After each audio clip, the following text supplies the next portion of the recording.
லௌதேத்தூர் இயேசுஸ் கிறிஸ்துஸ். இயேசு கிறிஸ்துவுக்கு புகழ்.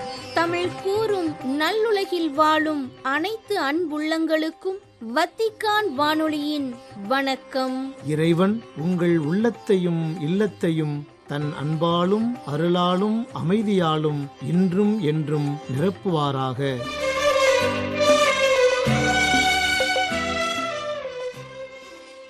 அன்பு நேயர்களே, வத்திக்கான் வானொலி இன்று உங்களுக்கு வழங்க இருப்பவை தடம் தந்த தகைமை, நேர்காணல் மற்றும் செய்திகள்.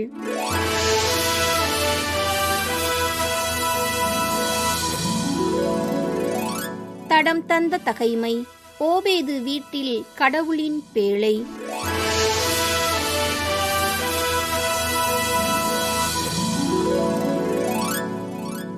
தாவீதும் அவனுடன் இருந்தவர்களும் கடவுளின் பேழையை அபினதாபின் வீட்டிலிருந்து எடுத்து ஒரு புது வண்டியின் மேல் ஏற்றினர். உசாவும் அகியோவும் வண்டியை ஓட்டி வந்தனர். தாவீதும் இஸ்ரேல் மக்கள் அனைவரும் தங்கள் முழு ஆற்றலுடன் கடவுளுக்கு முன்பாக சுரமண்டலங்கள், யாழ்கள், மத்தளங்கள், கைத்தாளங்கள், எக்காளங்கள் இவற்றை இசைத்து மகிழ்ச்சி பொங்க ஆர்ப்பரித்து பாடினர். அவர்கள் கீகோன் களத்தில் வந்தபோது மாடுகள் இடரவே உசா பேழையை பிடிக்க தன் கையை நீட்டினான். நீட்டவே ஆண்டவரின் சினம் உசாவுக்கு எதிராக கிளர்ந்தது. அவன் தன் கையை பேழையை நோக்கி நீட்டினதால் அவனை சாகடித்தார் கடவுள். அவன் அங்கேயே கடவுள் திருமுன் இறந்தான். ஆண்டவர் உசாவை அழித்ததை முன்னிட்டு தாவீது பெருந்துயர் உற்றார். அந்த இடத்துக்கு பெரேட்சு உசா என்று பெயரிட்டார். அப்பெயர் இந்நாள் வரை வழங்கி வருகிறது. அந்நாளில் தாவீது கடவுளுக்கு அஞ்சி கடவுளின் பேழையை என்னிடம் கொண்டு வருவது எப்படி என்று சொல்லி தாவீதின் நகருக்கு தம்மிடம் பேழையை கொண்டு வராமல் இத்தியரான ஓபேது ஏதோம் வீட்டில் கொண்டு போய் வைத்தார். கடவுளின் பேழை ஓபேது ஏதோம் வீட்டில் அவர் வீட்டாரோடு 3 மாதம் இருந்தது. அந்நாளில் அவர் வீட்டாருக்கும் அவருக்குரிய அனைத்திற்கும் ஆண்டவர் ஆசி வழங்கினார்.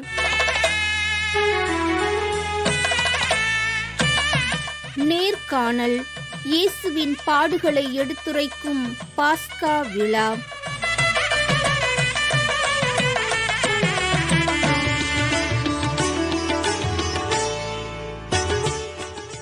நமது ஆண்டவராகிய இயேசு கிறிஸ்து நம்மீது கொண்ட அன்பினால் தனது உயிரையே நமக்காக கையளித்தார். அவர் அன்று அனுபவித்த துயரங்களை இன்று நாம் நினைவு கூறும் விதமாக பாஸ்கா கொண்டாட்டங்கள் மற்றும் திருவிழிப்பு நிகழ்வுகள் சிறப்பிக்கப்படுகின்றன. ஆங்கிலத்தில் பாஸ்ஓவர் என்றும் தமிழில் பாஸ்கா என்றும் அழைக்கப்படுகின்ற இந்த விழா பெஷாக் எனும் எபிரேய வார்த்தையிலிருந்து உருவானது. கிறிஸ்தவர்களாகிய நாம் அனைவரும் கொண்டாடும் விழாக்கள் அனைத்தும் அர்த்தம் நிறைந்தவை. நமது முன்னோர்கள் கடந்து வந்த காலத்தால் அழியாத வரலாற்றை நாம் முழுமையாக அறிந்து கொள்ளவும் அவ்வரலாறுகள் எடுத்துரைக்கும் ஆன்மீக ஆழங்களை நாமும் நமக்கு பின்வரும் தலைமுறைகளும் சுமந்து செல்லவும் நாம் கொண்டாடும் விழாக்கள் உதவுகின்றன. விவிலியத்தில் நாம் காணும் விழாக்கள் அனைத்தும் இறைவனுக்கும் மனிதனுக்கும் இடையேயான உறவை வெளிப்படுத்தும் நிகழ்வுகளாகவே இருக்கின்றன. அவற்றில் மிக முக்கியமான ஒன்று பாஸ்கா பண்டிகை. இஸ்ரேல் மக்கள் எகிப்து நாட்டில் அடிமைகளாக இருந்த தங்களை கடவுள் மீட்டு செங்கடலை கடக்கச் செய்த நிகழ்வினை நினைவு கூறும் விதமாக கடத்தல் எனும் பாஸ்கா விழாவினை ஆண்டுதோறும் நினைவு கூர்ந்து கொண்டாடினர். இன்று நாமும் நமது பழைய பாவ இயல்பிலிருந்து புதிய வாழ்வை அடையும் விதமாக இயேசுவின் பாஸ்கா விழாவினை ஆண்டுதோறும் கொண்டாடுகின்றோம். இயேசு கிறிஸ்துவின் வாழ்வு, பிறப்பு, உயிர்ப்பை 8 திக்கும் பறைசாற்றும் விதமாக 1691 ஆண்டு முதல் மேடை நாடகம், பொம்மலாட்டம், தெருக்கூத்து போன்ற கலைகளின் வாயிலாக பாஸ்கா திருவிழா உலகெங்கும் நடந்து வருகின்றது. அவ்வகையில் தென் தமிழகத்தின் மதுரை உயர்மறை மாவட்டத்தைச் சார்ந்த ஸ்ரீவில்லிபுத்தூர் இயேசுவின் திருஇருதய ஆண்டவர் ஆலய மக்களால் பாஸ்கா விழாவானது அண்மையில் கொண்டாடப்பட்டது. புனித வாரத்தில் நுழைய சில நாட்களே இருக்கின்ற இக்காலத்தில் இன்றைய நம் நேர்காணலில் இயேசுவின் பாடுகளின் பாஸ்கா விழா பற்றி நம்மிடத்தில் பகிர்ந்து கொள்ள இருப்பவர் அருள் தந்தை சந்தன சகாயம். கிறிஸ்தவ இயலில் முதுகலை பட்டமும் இந்திய இளங்கலை சட்ட படிப்பும் பயின்றுள்ளார் அருள் தந்தை சந்தன சகாயம். பங்கு தந்தையாகவும் மறை வட்ட அதிபராகவும் ஸ்ரீவில்லிபுத்தூர் இயேசுவின் திருஇருதய ஆண்டவர் ஆலயத்தில் சீரும் சிறப்புமாக பணியாற்றி கொண்டிருக்கின்றார். மதுரை உயர் மறைமாவட்ட தந்தை அவர்கள் தற்போது குருத்துவ வாழ்வில் 13 ஆண்டுகளாக இறைப்பணியாற்றிக் கொண்டிருக்கின்றார். தந்தை அவர்களை இயேசுவின் பாடுகளின் பாஸ்கா விழா பற்றிய கருத்துக்களை எடுத்துரைக்க எம் வத்திக்கான் வானொலி நேயர்கள் சார்பில் அன்புடன் அழைக்கின்றோம். வணக்கம் தந்தையே. அண்மையில் கொண்டாடப்பட்ட இயேசுவின் பாஸ்கா பற்றி எங்களுடன் பகிர்ந்து கொள்ள முடியுமா? வத்திக்கான் வானொலி நேயர்களுக்கு வணக்கம். இயேசுவின் திருயிருதய ஆலயம் திரிபுலிபுத்தூர் பங்கு ஏறக்குறைய 118 வருடங்கள் பாரம்பரியமிக்க பழமையான மிகவும் மகிமை வாய்ந்த ஆலயத்தின் 25வது அருள் தந்தையாக இங்கு பணி செய்து வருகின்றேன். அன்புக்குரியவர்களே, கடந்த வருடமும் இந்த வருடமும் நமது திருச்சபை யூபிலி ஆண்டினை முன்னிட்டு கடந்த வருடம் 2024 மற்றும் இந்த வருடம் 2025 இந்த 2 வருடங்களும் எங்களுடைய பங்குயில் புதிய முயற்சியாக, ஏன் இந்த தென் தமிழகத்திலேயே முதல் முறையாக புதிய முயற்சியாக இயேசுவின் பாஸ்கா நிகழ்ச்சிகளை எங்களுடைய பங்கு மக்களே, திரிபுலிபுத்தூர் பங்கு மக்களே இயற்றி எழுதி நடித்து அரங்கேற்றி இருக்கிறார்கள். ஏறக்குறைய 110 நாடக கலைஞர்களாக. அன்புக்குரியவர்களே, இந்த நிகழ்வுகள் அனைத்துமே இந்த தவ காலத்தில் இரவு நேரத்தில் ஒரு நாள் நடைபெற்றது என்பதனை தெரிவித்துக் கொள்கின்றேன். இறுதியில் நற்கருணை ஆசீர்வாதம் திருப்பலியோடு இந்த நிகழ்வுகள் அனைத்தும் நிறைவேறியது.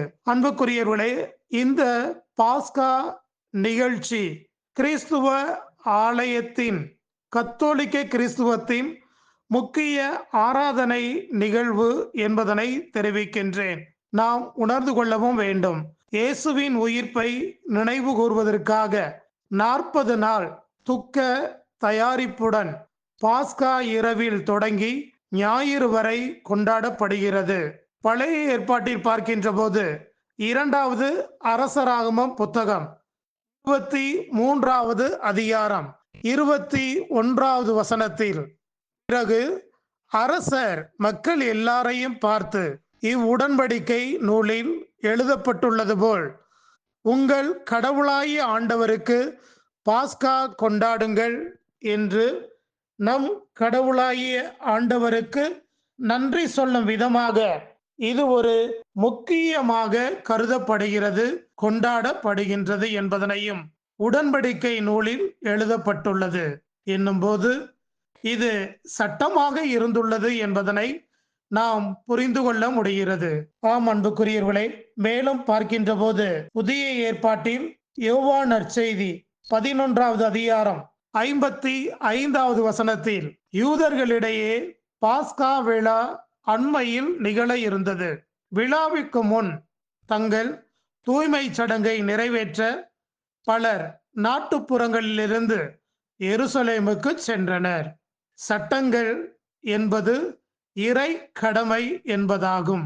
வேதாகமத்தில் 2 பகுதிகளிலும் பாஸ்கா விழாவினை இஸ்ரவேலில் எவ்வளவு முக்கிய விழாவாக கொண்டாடப்படுகிறது என்பதனை காட்டும். இந்த பாஸ்கா கலை நிகழ்ச்சியின் வழியாக மக்களுக்கு நீங்கள் எடுத்துரைத்த கருத்துக்கள் என்ன என்பதை எங்களுக்கு கொஞ்சம் எடுத்துரையுங்களேன். இறையேசுவில் அன்புக்குரியவர்களே, இவ்வளவு சிறப்பு மிக்க நாளில் இறைமகன் இயேசு தன்னையே நமக்காக பலியிட்டு அந்த நாளில் சிறப்பை மேலும் மிக மிக முக்கியமான நாளாக மாற்றியுள்ளார்.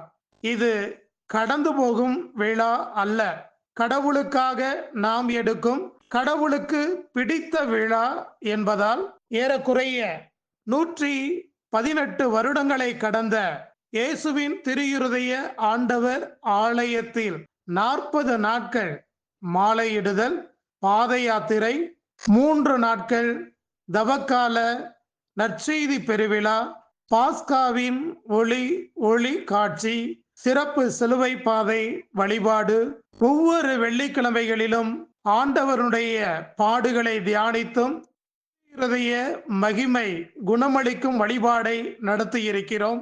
தொடர்ந்து நோன்பு கஞ்சிகள், ஆம், தவக்கால நோன்பு கஞ்சி ஒவ்வொருவற்றையும் நாம் ஏற்றுக்கொள்கின்ற போது, அதனை பெற்றுக்கொள்கின்ற போது, இயேசுவின் பாடுகளில் நானும் பங்கேற்கிறேன் என்ற உணர்வோடு அதில் கலந்து கொண்டோம்.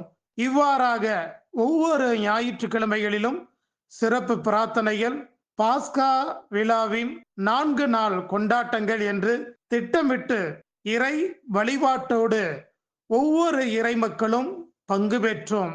தொடர்ந்து பாஸ்கா கடமை செயலை நாம் நிறைவேற்றி வருகின்றோம். பாஸ்கா கத்தோலிக்க கிறிஸ்துவத்தில் மிக முக்கியமான ஆராதனை நிகழ்வு. இயேசுவின் உயிர்ப்பை நினைவு கூர்வதற்காக 40 நாள் துக்க தயாரிப்புடன் பாஸ்கா இரவில் தொடங்கி ஞாயிற்றுக்கிழமை வரை கொண்டாடப்படுகிறது. பாஸ்கா நமக்கு பாவங்களை மன்னிக்கும், இறைவழி வாழ்வை பரிசளிக்கும். இந்த பாவ மன்னிப்பு மறுபிறப்பை தருவதால் மோட்ச ராஜ்யம் அடையும் வழி வகுக்கிறது. எதிர்நோக்கின் திருப்பயணிகள் என்ற இந்த யூபிலி ஆண்டு பற்றிய உங்களது அனுபவம் என்ன?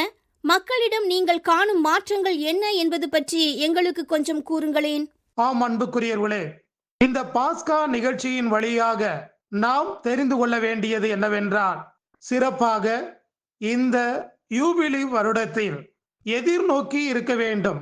நம்பிக்கையோடும் விசுவாசத்தோடும் ஆண்டவருடைய வருகைக்காக எப்போதும் நான் கிறிஸ்தவன் என்ற முறையில் எதிர்நோக்கி இருக்கிறேன்.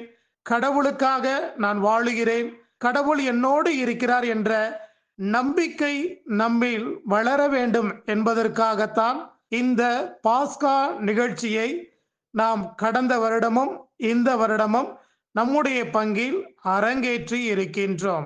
ஆம், பாஸ்கா நமக்கு பாவங்களை மன்னிக்கும், இறை வழி வாழ்வை பரிசளிக்கும். இந்த பாவ மன்னிப்பு மறுபிறப்பை தருவதால் மோட்ச ராஜ்யம் நமக்கு கிடைக்க வழி வகுக்கின்றது. இந்த கிறிஸ்துவின் உயிர்ப்பு நமக்கு மறுவாழ்வை அளிக்கின்றது. இந்த விழாவில் நாம் மறக்கக்கூடாத விடயங்களும் உண்டு. ஆம் அன்புக்குரியவர்களே, 1 கொரிந்தியர் 5:8 பார்க்கின்ற போது, ஆகையால் பழைய புளிப்பு மாவை தவிர்க்க வேண்டும், தீமை பரத்தமை போன்ற புளிப்பு மாவோடு அல்ல, மாறாக நேர்மை உண்மை போன்ற புளிப்பற்ற அப்பத்தோடு பாஸ்காவை கொண்டாடுவோமாக. பாஸ்கா விருந்து விழாவில் முக்கிய பதார்த்தம் போல் நேர்மையும் உண்மையும் கொண்டு கொண்டாட வேண்டும் என்ற வேத வார்த்தையை புரிந்து கொண்டு இறைவனுக்கு விழா எடுப்போம். இந்த யூபிலி ஆண்டில் பாஸ்காவில் நமக்கான செய்தி, அன்புக்குரியவர்களே, நம்பிக்கையோடு இருப்போம், நலமோடு வாழுவோம். இல்லாமையும் இயலாமையும் ஏன், இறப்பும் கூட முடிவு அல்ல. நம்பு, உயிர்ப்பு உண்டு, நிச்சயமாக உயிர்ப்பு உண்டு. நம்புங்கள், உயிர்ப்பு உண்டு, நிச்சயமாக உயிர்ப்பு உண்டு. நன்றி இயேசுவே, நன்றி. இறப்பு கூட முடிவு அல்ல. வத்திக்கான் வானொலி நேயர்களுக்கு மிகுந்த நன்றி. நன்றி தந்தையே. மிக அருமையாக எளிமையாக இயேசுவின் பாடுகளின் பாஸ்கா பற்றிய கருத்துக்களை எங்களுடன் பகிர்ந்து கொண்டீர்கள். உங்களது இறைப்பணி சிறக்க எம் வத்திக்கான் வானொலி நேயர்கள் சார்பில் வாழ்த்துக்களும் ஜெபங்களும். இயேசுவின் பாடுகளை எடுத்துரைக்கும் பாஸ்கா விழா என்ற தலைப்பில் இன்றைய நேர்காணலை உங்களுக்கு வழங்கியது வத்திக்கான் வானொலி.